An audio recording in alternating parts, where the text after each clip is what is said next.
Halo sobat-sobat dimanapun berada, jumpa lagi dalam channel Warta Kabar Baik. Teman-teman, pada video kali ini adalah tanggapan ya dari salah satu komentar yang disampaikan oleh pemilik akun atas nama Ade Mulyana. Ya, jadi ceritanya begini. Di salah satu videoku yang ini, ya, video yang kemarin, video itu mereaksi channel Pusat Rohani yang mengatakan bahwa Isa Al-Masih yang ada di Al-Quran itu bukan Yesus Kristus yang ada di Alkitab. Ya, teman-teman yang belum menyimak silakan disimak ya. Video itu cukup penting ya untuk disimak teman-teman karena banyak edukasi yang cukup sip ya. Silakan disimak ya. Nah, di video itu ada komentar atas nama Ade Mulyana. Begini komentarnya. Bang Frans, di Alkitab Yesus disalib. Sedangkan di Al-Quran bukan Yesus yang disalib, tapi Yudas yang disalib. Tolong tanggapi perbedaan ini Bang Frans, jika memang Alkitab dan Al-Quran itu sejalan. Terima kasih. Oke, langsung aja sekarang kita jawab ya teman-teman. Di sini ada 2 poin yang ingin saya tanggapi. Ya. Poin yang pertama itu yang saya beri garis biru, seret. Kemudian saya kasih centang. Ya. Garis biru dan centang itu artinya betul, itu ada tertulis di Alkitab. Ya. Di Alkitab Yesus disalib. Saya kasih garis biru dan tanda centang. Mengapa? Karena pernyataan ini yang disampaikan oleh Mas Ade Mulyana ini benar. Artinya ada tertulis narasi bahwa Yesus disalib. Itu betul-betul ada tertulis di Alkitab. Narasi atau cerita-cerita, kisah-kisah tentang penyaliban Yesus, kematian Yesus, kebangkitan Yesus, itu begitu detail tertulis di Alkitab, teman-teman. Jadi Alkitab, baik Injil Matius, Markus, Lukas, Yohanes, dan kitab-kitab perjanjian baru lainnya, ketika menceritakan kisah kematian Yesus, itu bukan cuma muncul sepenggal. Yesus pernah mati disalib. Bukan cuma gitu. Tapi diceritakan kronologisnya secara detail. Hari-hari atau minggu-minggu sebelum Yesus disalib. Hari-hari sebelum Yesus mati. Itu diceritakan begitu detail. Nah, jadi di sini saya beri garis biru. Maksudnya ini benar-benar narasi yang ada tertulis di Alkitab. Bukan 1, 2, 5 ayat saja. Tapi ada banyak ayat, banyak kalimat. Ya. Jadi ini adalah kebenaran. Bukan asumsi ya, sekali lagi. Kenyataan bahwa Yesus disalib itu betul-betul tertulis di Alkitab. Letterlex. Bukan hanya asumsi atau tafsiran dari pembaca atau asumsi imajinasi dari pembaca, bukan. Tapi betul-betul ada tertulis. Itu poin yang pertama. Kemudian poin yang kedua, Ade Mulyana mengatakan, di Al-Quran bukan Yesus yang disalib, tapi Yudas yang disalib. Nah, ini saya beri lingkar merah, teman-teman. Saya beri lingkar merah, dan kemudian ada tanda teng tong. No, artinya ya, tanda palang merah, silang. Tidak, atau salah. Mengapa? Karena kalimat di Al-Quran bukan Yesus yang disalib, tapi Yudas yang disalib. Ini tidak benar, teman-teman. Ya, Mas Ade Mulyana atau Bro Ade Mulyana, dengan segala hormat harus saya sampaikan terus terang apa adanya. Bahwa pernyataan Anda yang mengatakan bahwa di Al-Quran bukan Yesus yang disalib, tapi Yudas yang disalib. Ya. Ini adalah pernyataan yang sangat keliru, Mas Bro. Mengapa keliru? Karena faktanya, realitasnya, di Al-Quran, ya, di Al-Quran, di kitab suci Al-Quran, tidak ada narasi, baik yang tersurat maupun yang tersirat, yang mengatakan bahwa bukan Yesus yang disalib, tapi Yudas yang disalib. Kata-kata Yudas yang disalib, itu pun tidak ada di Al-Quran. Ya. Jadi nama Yudas itu tidak ada di Al-Quran. Jadi sangat salah ketika orang mengatakan di Al-Quran bukan Yesus yang disalib, tapi Yudas yang disalib. Nah, itu di Al-Quran yang mana? Anda cari seluruh ayat-ayat di Al-Quran, tidak akan pernah ketemu ayat yang mengatakan bahwa bukan Yesus yang disalib, tapi Yudas yang disalib. Jadi narasi ini jelas-jelas tidak Qur'ani atau bukan berasal dari Al-Quran. Jadi beda ya. Tadi di narasi Anda yang pertama, yang saya kasih garis biru dan centang itu, di Alkitab Yesus disalib. Ini beneran. Itu fakta Alkitabiah. Tapi ketika Anda mengatakan di Al-Quran bukan Yesus yang disalib, tapi Yudas yang disalib, ini adalah tetong, salah fatal. Sebab tidak ada satupun ayat di Al-Quran yang mengatakan bahwa bukan Yesus yang disalib, atau bukan Isa yang disalib, tapi Yudas yang disalib. Nggak ada narasi seperti itu. Sekali lagi ya, Al-Quran tidak ada satupun ayat yang mengatakan bukan Isa yang disalib, tapi Yudas yang disalib. Itu nggak ada. Yang ada adalah bukan di Al-Quran, tapi dogma-dogma, tafsiran-tafsiran, asumsi-asumsi dari oknum-oknum tertentu yang mengklaim bahwa Isa tidak mati disalib, tapi digantikan dengan Yudas. Jadi itu asumsi dari luar Al-Quran, bukan bersumber dari Al-Quran. Narasi-narasi yang mengatakan bahwa Isa atau Yesus tidak disalib, tapi digantikan dengan Yudas, itu narasi-narasi dari luar Al-Quran. Sama sekali bukan pernyataan Al-Quran. Ya, jadi poin ini penting dipahami ya, Mas Ade Mulyana. Nah, jika poin 1 dan poin 2 tadi sudah dipahami, ya, maka ketika di komentarnya Bang atau Mas Bro Ade Mulyana mengatakan, tolong tanggapi perbedaan ini Bang Frans, jika memang Alkitab dan Al-Quran itu sejalan. Nah, maka pernyataan Anda ini pun menjadi tidak sesuai, ya, tidak nyambung dengan statement Anda yang saya garis biru maupun yang saya lingkarin merah. Yang garis biru itu benar. Tetapi yang saya lingkarin merah, yaitu bahwa di Al-Quran bukan Yesus yang disalib, tapi Yudas yang disalib. Itu salah. Jadi nggak bisa disinkronkan. Karena yang di Alkitab memang dikatakan Yesus disalib. Tapi Al-Quran tidak pernah mengatakan seperti yang Anda tulis yang saya beri lingkar merah itu. Nggak pernah. Ya, jadi pernyataan Anda, tolong tanggapi perbedaan ini Bang Fran. Nah, perbedaan yang tidak ada. Saya disuruh menanggapi perbedaan yang tidak ada. Di Alkitab tertulis Yesus disalib. Di Al-Quran tidak tertulis, dikatakan bahwa bukan Yesus yang disalib atau bukan Isa yang disalib, tapi Yudas. Nah, ini nggak ada ternyata. Poin 1 ada, poin 2 ternyata nggak ada. Jadi tidak bisa. Ya, saya tidak bisa untuk menanggapi perbedaan ini, karena perbedaan itu ternyata tidak ada. Nah, kemudian selanjutnya kita akan kupas lebih dalam. Teman-teman, di dalam dunia keislaman, ya, faktanya ada kelompok ulama-ulama tertentu yang percaya bahwa Yesus atau Isa Al-Masih memang pernah mati disalib dan dibangkitkan hidup kembali.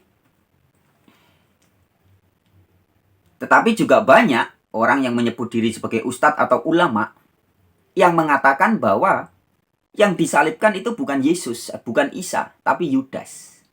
Nah, mungkin sebagian besar dari Anda yang menyimak video ini percaya kepada dogma yang kedua tadi, bahwa Isa Al-Masih tidak pernah mati disalib. Tetapi saya mau ingatkan teman-teman, bahwa argumen yang seperti itu sama sekali bukan didasarkan dari kesaksian tertulis yang ada di Al-Quran. Sekali lagi ya, bahwa dogma yang didirikan, yang sekarang tersebar luas, yang mengatakan bahwa yang disalib itu bukan Isa, bukan Yesus, tapi digantikan oleh Yudas. Narasi itu atau dogma yang dibangun atas dasar narasi tersebut, itu sama sekali bukan tertulis di Al-Quran, teman-teman. Jadi itu hanyalah asumsi-asumsi. Nah, sekarang menanggapi keinginan dari Bang atau Mas Bro Ade Mulyana. Tolong tanggapi perbedaan ini Bang, jika memang Alkitab dan Al-Quran itu sejalan. Saya akan menanggapi, tapi saya bukan sedang membuat persamaan antara perbedaan di Alkitab dan di Al-Quran. Karena Al-Quran tidak mengatakan itu, ya. Jadi yang saya tanggapi adalah begini. Orang-orang yang jujur tentu bisa memahami bahwa faktanya, realitasnya, ayat Al-Quran sama sekali tidak menjelaskan secara detail, secara jelas tentang kematian Isa ini bagaimana. Ya, di video yang sebelumnya saya sudah memberikan fakta bahwa di dalam surat Maryam ayat 33 sampai 34 jelas dikatakan bahwa Isa itu pernah lahir, pernah mati, dan dibangkitkan hidup kembali. Itu fakta tertulis di Al-Quran. Ya, jadi harus diingat baik-baik. Fakta tertulis di Al-Quran di dalam surat Maryam ayat 33 sampai 34 bahwa Isa pernah lahir, pernah mati atau meninggal atau wafat, dan pernah dibangkitkan hidup kembali. Itu yang tertulis. Nah, kemudian banyak orang yang mengklaim bahwa surat Maryam ayat 33 sampai 34 itu tidak boleh diartikan bahwa Isa pernah mati disalib dan dihidupkan kembali. Tetapi harus ditafsirkan bahwa Isa akan mati nanti di akhir zaman dan kemudian dibangkitkan hidup kembali. Nah, jadi orang-orang ini berusaha mematahkan atau menolak kesaksian-kesaksian yang tertulis di Alkitab, yang tertulis di Injil. Begitu banyak ayat di Injil yang mengatakan bahwa Isa pernah mati disalib dan dibangkitkan pada hari ketiga, kemudian terangkat ke surga. Nah, apa yang diceritakan oleh Alkitab itu berusaha dibantah dengan membuat sebuah argumen, sebuah dogma, berusaha menafsirkan Maryam ayat 33 bahwa Isa memang pernah lahir, itu sudah terjadi. Tapi matinya masih nanti akhir zaman. Kemudian diangkatnya juga, dihidupkan kembalinya juga nanti. Belum terjadi. Nah teman-teman, menurut saya, bagi saya itu adalah penafsiran yang terlalu nekat. Ya. Tanpa didasari ayat-ayat Al-Quran yang lain. Kemudian ada sebagian orang mengatakan penafsirannya begitu, itu didasarkan kepada hadis katanya. Ada hadis-hadis yang mengatakan bahwa yang mati disalib bukan Isa, tapi Yudas. Oh ya, sebelum melanjutkan itu, saya mau mengingatkan juga, ada satu ayat Al-Quran yang juga sering disalahpahami, yaitu surat An-Nisa 157. Itu ayat yang terkenal ya. Ayat ini dijadikan dasar atau klaim bahwa katanya Isa Al-Masih tidak mati dibunuh. Padahal teman-teman kalau teliti surat An-Nisa mulai dari ayat 156, 157, 158 ya. Itu bercerita tentang orang-orang Yahudi yang berselisih paham tentang siapa yang dibunuh. Kemudian di 157 dikatakan bahwa mereka di sini orang Yahudi ya. Sesungguhnya mereka tidak membunuhnya. Di ayat 158 dikatakan, tetapi yang benar adalah Isa diangkat. Jadi kebenaran bahwa Isa itu diangkat, itu betul. Tetapi tentang pembunuhannya, orang-orang Yahudi berselisih paham. Itu yang dinyatakan oleh An-Nisa 157. Tetapi An-Nisa 157 tidak mengatakan bahwa Isa tidak pernah mati disalib. Hati-hati teman-teman ya. Saya mau berikan ilustrasi begini teman-teman. Beberapa tahun yang lalu pernah ada pembunuhan aktivis kemanusiaan yaitu Munir ya. Kemudian oleh hakim dinyatakan pembunuhnya adalah Polikarpus Budiarjo, yaitu pilotnya Garuda itu ya. Masih ingat ya teman-teman kasusnya ya.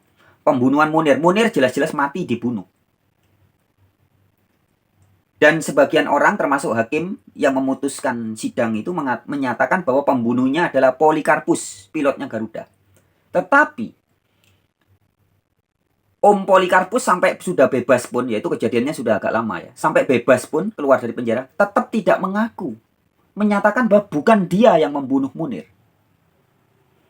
Loh, tetapi faktanya Munir mati. Fakta bahwa Munir itu mati, tetapi menurut Polikarpus atau pilotnya Garuda, bukan Polikarpus, bukan dia yang membunuh Munir. Ini saya berikan analogi, ilustrasi supaya teman-teman bisa paham ya. Jadi jika dikatakan oleh media atau oleh wartawan, oleh surat kabar bahwa orang-orang berselisih paham tentang siapa yang membunuh Munir. Ada yang bilang bukan Polikarpus, bukan pilot Garuda yang membunuh Munir. Tapi fakta bahwa bukan pilot Garuda atau bukan Polikarpus yang membunuh Munir, itu tidak membuat fakta baru bahwa Munir tidak mati dibunuh. Enggak. Jadi artinya meskipun pilot Garuda itu tidak mengaku membunuh Munir, tapi faktanya Munir mati dibunuh. Bisa dipahami ya? Nah, ini sama halnya dengan kasusnya kematian Yesus atau Isa. Memang orang-orang Yahudi tidak membunuh Isa. Tetapi itu bukan berarti, oh berarti Isa tidak mati dibunuh. Bukan. Jadi narasi Al-Quran bahwa orang-orang Yahudi tidak membunuh Isa, itu jangan Anda artikan, oh berarti Isa pasti tidak mati dibunuh. Jangan. Ya, kalau Anda baca teliti di ayat 155-nya ya, sebelum 157, di ayat 155-nya itu bicara tentang adanya rasul-rasul, adanya nabi-nabi yang dibunuh. Ya. Jadi teman-teman, di An-Nisa 157 itu perselisihan, menceritakan perselisihan orang-orang Yahudi yang berselisih paham. Nah, tetapi jika An-Nisa 157 mengatakan bahwa mereka tidak membunuhnya, mereka di sini adalah orang Yahudi. Sebenarnya pernyataan An-Nisa 157 itu tidak bertentangan dengan Alkitab, dengan Bible. Sebab memang bukan orang Yahudi yang membunuh Yesus. Anda baca di Bible, yang membunuh Yesus, eksekutornya itu bukan orang Yahudi, tapi tentara-tentara Romawi. Jadi dalam hal ini sebenarnya An-Nisa 157 tidak bertentangan dengan Bible, tidak bertentangan dengan kesaksian Alkitab. Belum lagi kalau kita bahas pernyataan dari sejarawan-sejarawan Yahudi di luar kekristenan yang nggak ada urusannya dengan orang-orang Kristen di abad-abad awal. Mereka juga mencatat bahwa pernah terjadi pembunuhan. Seorang yang dianggap guru, Yesus, seorang yang dianggap rabi, dibunuh, digantung, disalib di zaman kekuasaan Romawi. Itu jelas catatan sejarah di luar Alkitab. Ya teman-teman, jadi yang ingin saya tekankan adalah surat An-Nisa 157 sebenarnya tidak berkata dengan terus terang bahwa Isa tidak pernah mati disalib. Tidak. An-Nisa 157 hanya menekankan bahwa mereka, orang-orang Yahudi itu berselisih paham. Itu poinnya. Nah, lalu bagaimana dengan tafsiran, asumsi dari banyak orang yang mengatakan bahwa yang dibunuh itu sebenarnya Yudas, yang disalib itu Yudas. Begitupun dengan asumsi kembali ke surat Maryam 33 tadi ya. Banyak orang mengasumsikan bahwa Yesus atau Isa itu matinya nanti di akhir zaman, bangkitnya juga nanti akhir zaman. Teman-teman, saya mau katakan dengan tegas, asumsi-asumsi yang demikian, baik asumsi terhadap An-Nisa 157 maupun asumsi terhadap surat Maryam ayat 33, itu tidak didukung oleh dasar yang kuat, teman-teman. Itu hanya asumsi liar, hanya imajinasi liar. Lalu sebagian orang ada yang mengatakan, oh itu didukung oleh hadis. Nah teman-teman, ini yang harus saya tekankan ya, dengan segala hormat. Teman-teman harus ngerti timeline ya. Timeline itu waktu ya, munculnya hadis. Jika Anda menafsirkan Al-Quran dengan hadis, Anda harus ingat teman-teman. Hadis itu muncul lebih dari 200 tahun setelah Al-Quran turun secara bertahap ya. Al-Quran kan katanya diturunkan secara bertahap selama 21 tahun. Nah, kemudian sekitar 200, ada yang 300, bahkan 400 tahun, baru hadis itu ditulis. Dan di antara hadis-hadis itu banyak yang berbeda-beda, banyak yang kontradiksi. Maka sekarang ada orang yang ahli hadis mengatakan, oh hadis ini palsu, hadis ini doif. Ya. Ada ribuan, bahkan konon ada ratusan ribu hadis-hadis yang palsu. Nah, teman-teman harus memperhatikan fakta ini. Bahwa munculnya hadis yang berisi tafsiran-tafsiran terhadap ayat Al-Quran itu ratusan tahun jauh setelah Al-Quran ada. Nah, lalu bagaimana dengan saya ketika menafsirkan Al-Quran? Saya, teman-teman, saya menafsirkan Al-Quran tidak mengacu kepada hadis. Tapi saya menafsirkan Al-Quran dengan cara tunduk dan patuh kepada apa yang dikatakan oleh ayat Al-Quran itu sendiri. Ini sekaligus saya mau mengklarifikasi ya teman-teman yang menuduh saya katanya kalau menafsirkan jangan seenak jidat. Menafsirkan Al-Quran harus ngerti ilmu nahwu sorof. Harus juga ngerti asbabun nuzul. Kalau nahwu sorof itu istilahnya kalau dalam dunia ke gereja atau kekristenan itu seperti hermeneutics. Konteksnya dipelajari. Kemudian susunan tensesnya harus tahu. Kira-kira begitu. Kalau asbabun nuzul itulah konteks turunnya ayat. Nah, teman-teman dengan segala hormat saya katakan, saya dalam memahami Al-Quran sama sekali tidak seenak jidat, teman-teman.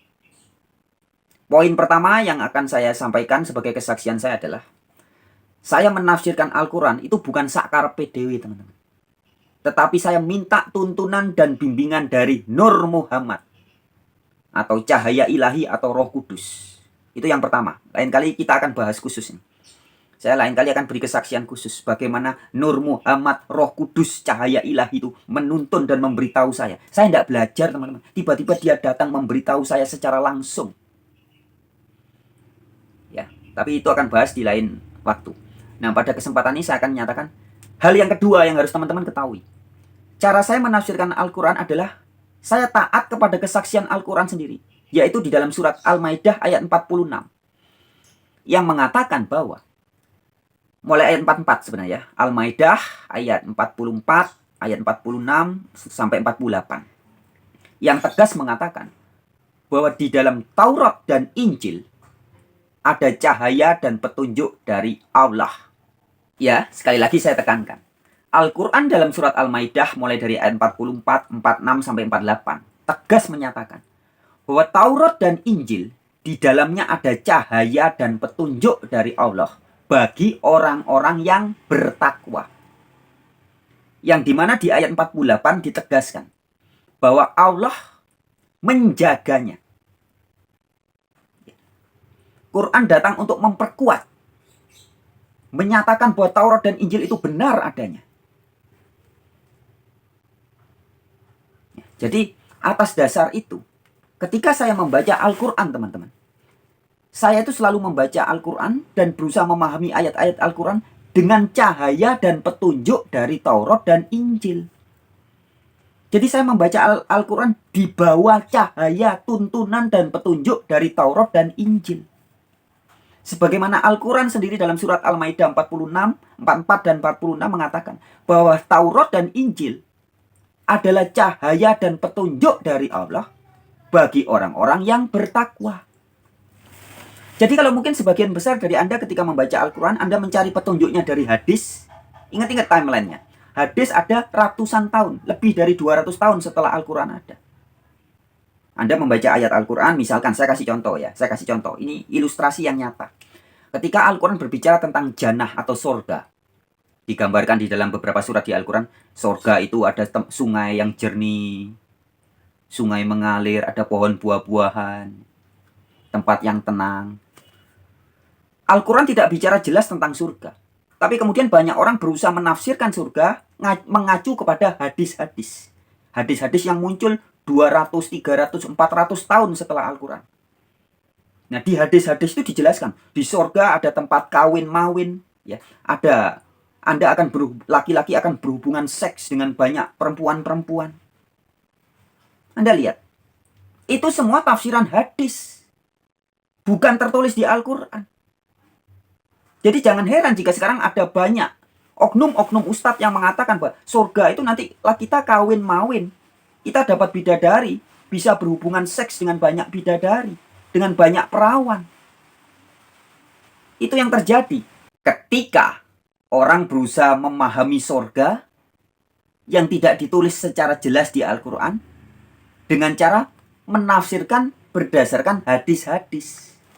Surganya jadi tempat, ada yang dikatakan pasar seks, berhubungan seks dengan banyak perempuan. Ini yang terjadi. Tapi berbeda ketika Anda mau membaca Al-Quran, ketika bicara tentang surga,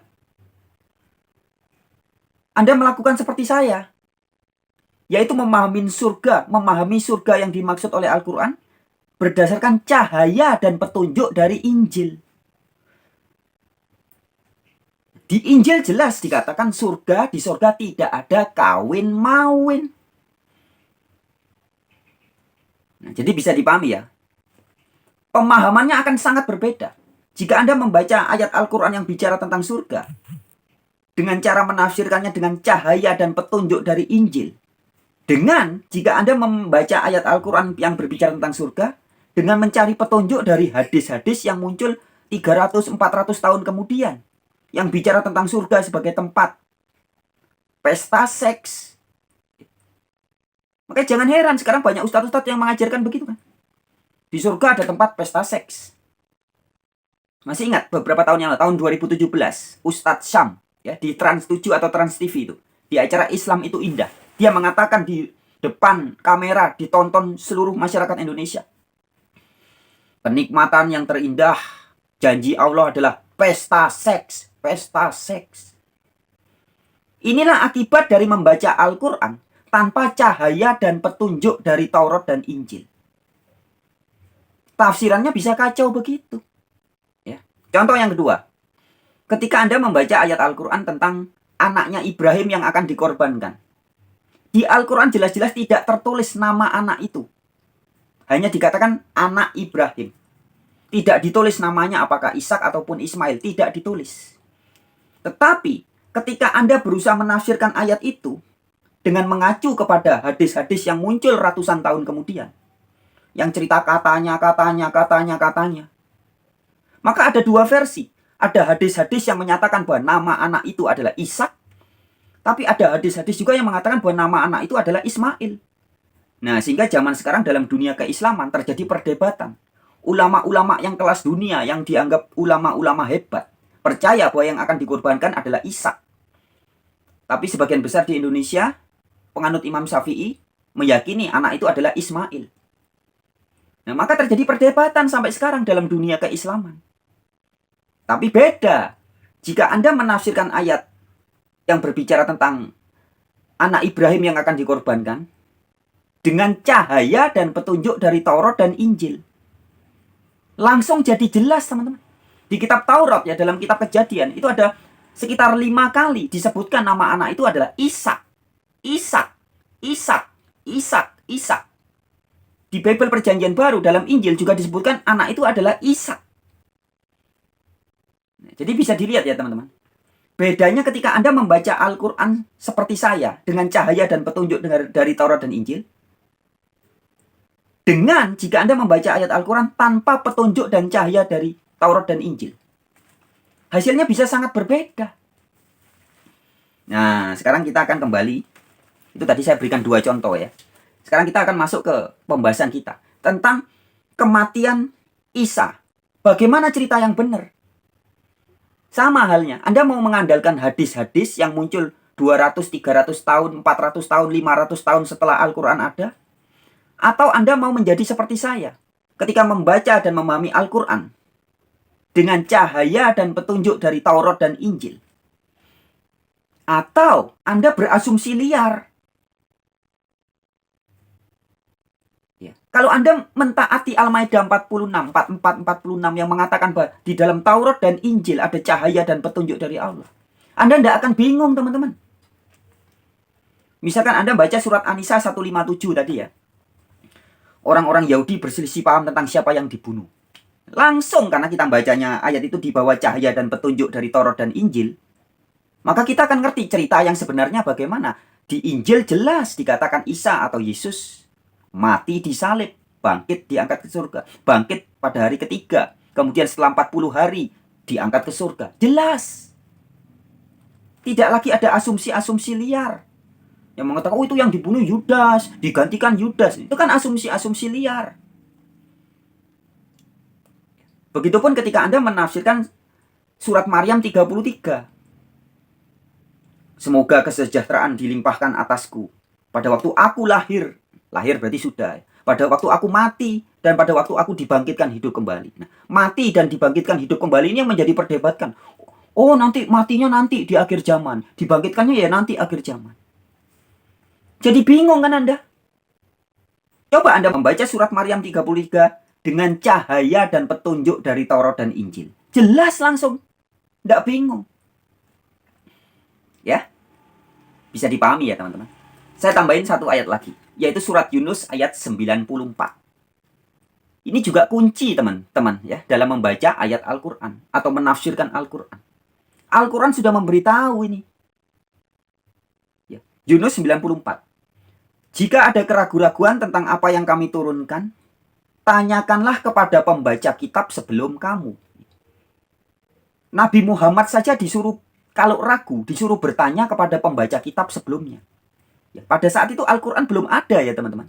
Pembaca kitab sebelum Nabi Muhammad itu adalah rabi-rabi Yahudi dengan kitab Taurat dan pendeta-pendeta Nasrani dengan kitabnya Injil. Nah, jadi poin pertama tadi ingat. Al-Quran memberitahu kita bahwa Taurat dan Injil di dalamnya ada cahaya dan petunjuk. Ya, Al-Maidah 44, 46, 48. Ya. Kemudian kunci yang kedua ini. Yunus 94 memberitahu kita. Kalau ada keraguan, tanyakan kepada pembaca kitab sebelum kamu. Yaitu rabi-rabi Yahudi dengan kitabnya Taurat dan pendeta-pendeta Nasrani dengan kitabnya Injil. Jadi Al-Quran sudah memberi clue-nya nih. Sudah memberi kuncinya. Kamu membahas apapun kalau ragu tentang apa yang tertulis di Al-Quran, tidak dikatakan tanyakanlah kepada penafsir-penafsir hadis. Tidak. Tapi dikatakan apa? Di Yunus 94. Tanyakan kepada pembaca kitab sebelum kamu Muhammad. Jadi kita harus tahu nih, pembaca kitab sebelum Muhammad ini siapa? Jelas, rabi-rabi Yahudi dengan kitabnya Taurat. Pendeta-pendeta Nasrani dengan kitabnya Injil. Sekali lagi ya, Al-Quran tidak berkata, kalau kamu bingung menafsirkan Al-Quran, tanyakan kepada penulis-penulis hadis yang akan muncul ratusan tahun nanti. Tidak. Tapi dikatakan, tanyakan kepada pembaca kitab sebelum kamu. Nah, seandainya semua umat muslim di dunia, semua pembaca Al-Quran di seluruh dunia, mau taat kepada ayat Yunus 94, dan memperhatikan apa yang betul tertulis di dalam Al-Maidah 44, 46, dan 48. Yang mengatakan bahwa Injil di dalamnya ada cahaya dan petunjuk dari Allah bagi orang-orang yang bertakwa. Yunus 94 yang mengatakan bahwa kalau kamu ragu, tanyakan kepada pembaca kitab sebelum kamu. Maka membaca Al-Quran itu jadi gampang teman-teman. Ingat ya, cahaya dan petunjuk. Jadi kita jalan itu jadi terang. Cahaya dan petunjuk itu kan menerangi, memberi petunjuk. Ketika Al-Quran membahas tentang kelahiran Isa, sudah tidak usah bingung kalau Anda jalan dengan cahaya dan petunjuk Taurat dan Injil.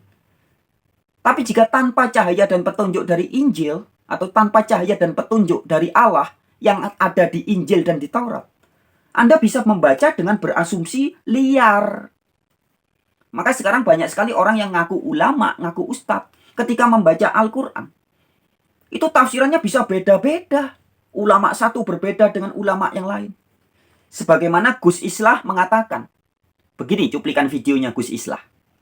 Makanya kalau di TV saya sering bilang gini adik-adik. Kita ini semua bukan penganut agama sebenarnya. Kita ini adalah penganut tafsir-tafsir agama. Maka kita kemudian semua berbeda-beda. Sesama agama Islam pun tafsirnya berbeda-beda. Makanya kita ini adalah penganut tafsir-tafsir agama. Ya, saya setuju, sepakat banget dengan Gus Islah, Islah Bahrawi itu ya. Sebagian dari Anda ini bukan pengikut agama Islam, tapi pengikut tafsir-tafsir agama. Itu sebabnya banyak yang berbeda tafsir. Ulama satu dengan ulama lain bisa berantem, saling mengkafir-kafirkan, saling menyalah-nyalahkan. Ulama yang satu pakai acuan hadis yang ini, ulama yang satunya hadis yang lain lagi. Sedangkan hadis dengan hadis bertentangan. Tetapi akan berbeda halnya jika Anda betul-betul mentaati surat Yunus 94. Jika ada keraguan-raguan tentang apa yang kami turunkan, tanyakan kepada pembaca kitab sebelum kamu, yaitu Rabi Yahudi dengan kitabnya Taurat dan pendeta-pendeta Nasrani dengan kitabnya Injil. Akan gampang, akan jelas. Jika Anda betul-betul memperhatikan amaran yang tertulis di Al-Maidah 44, 46, 48, bahwa Injil adalah cahaya dan petunjuk bagi orang-orang yang bertakwa. Tidak akan tiba-tiba seperti oknum-oknum ustadz menafsirkan surga itu tempat pesta seks. Nggak bakalan, teman-teman. Kenapa? Karena membaca Al-Quran dengan cahaya petunjuk yang ada di Taurat dan Injil. Anda tidak bakal bingung siapa anak Ibrahim yang akan dikorbankan, apakah Ishak atau Ismail. Nggak bakal bingung. Kenapa? Karena membaca ayat Al-Quran dengan cahaya dan petunjuk yang tertulis di Taurat dan Injil. Ya, begitupun ketika berbicara tentang bagaimana kematian Isa, benar enggak Isa mati disalib atau enggak, Anda enggak akan bingung. Kalau Anda mau taat Yunus 94 yang mengatakan, jika ada keraguan, tanyakan kepada pembaca kitab sebelum kamu. Yaitu kepada Rabi Yahudi dan kepada pendeta-pendeta Nasrani, pembaca Injil. Oke ya, teman-teman. Jadi ini harus sangat diperhatikan. Ya, cara membaca dan memahami Al-Quran yang saya lakukan tidak sakar PDW, tidak sak penak jidat. Selain poin pertama tadi sudah saya sampaikan tadi di awal, bahwa saya dibimbing dan dituntun oleh Nur Muhammad atau Roh Kudus. Dan hal yang kedua adalah saya menafsirkan Al-Quran menurut apa yang dikatakan Al-Quran sendiri, yaitu Yunus 94. Jika ada keraguan, saya disuruh bertanya kepada pembaca kitab sebelum Nabi Muhammad, yaitu rabi-rabi Yahudi dengan kitab Taurat dan pendeta-pendeta Nasrani dengan kitabnya Injil. Dan saya juga ketika membaca Al-Quran, saya mentaati Al-Maidah 44, 46, dan 48 yang menjadikan Taurat dan Injil sebagai cahaya dan petunjuk. Nah, namanya orang berjalan dengan cahaya dan petunjuk pasti tidak akan tersesat, teman-teman. Ya. Ibaratnya kalau Anda jalan tanpa cahaya dan petunjuk, Anda jalan dalam gulita, kegelapan malam, Anda mau pergi ke kota, kesasar ke hutan. Karena tidak ada penerangan, tidak ada cahaya sama sekali. Tidak ada Google Map, tidak ada cahaya, tidak ada petunjuk. Gelap gulita. Anda mau pergi dari rumah ke kota. Bisa nyasar ke jurang, tersesat ke hutan. Nah, begitulah ilustrasinya. Kalau kita membaca Al-Quran, tanpa cahaya, penuntun, dan petunjuk dari Injil dan Taurat, menafsirkan kejadian-kejadian yang dituliskan di Al-Quran. Karena Al-Quran kan tidak menulis detail. Tidak detail menceritakan tentang anaknya Ibrahim. Kan tidak ditulis detail namanya. Tidak. Cuma dibilang Ibrahim akan mengorbankan anaknya. Cuma gitu aja. Nah, kalau Anda membaca ayat ini tanpa cahaya dan petunjuk, jadinya liar. Menafsirkan itu jadi liar. Begitupun dalam kasus-kasus yang lain. Bicara tentang surga. Al-Quran tidak detail menjelaskan surga seperti apa. Maka ketika Anda membaca ayat itu, menafsirkan ayat itu tanpa cahaya dan petunjuk yang ada di dalam Taurat dan Injil, ya surganya jadi liar, surga tempat pesta seks dan sebagainya. Iya kan? Nah, begitupun ketika Anda mau memahami kasus kematian Yesus atau Isa yang benar bagaimana. Lakukanlah, taatilah Al-Maidah 46 dan Yunus 94. Oke ya, sekian dulu komentar dari saya atas komentar ya. Jadi ini komentar saya mengomentari Mas Bro Ade Mulyana. Sekali lagi terima kasih banyak Mas Ade Mulyana. Sekian ya. Wabillahi taufik walhidayah. Wassalamualaikum warahmatullahi wabarakatuh. Elehim shalom ya. Namo Buddhaya, salam sejahtera. Om Santi Santi Santi. Rahayu.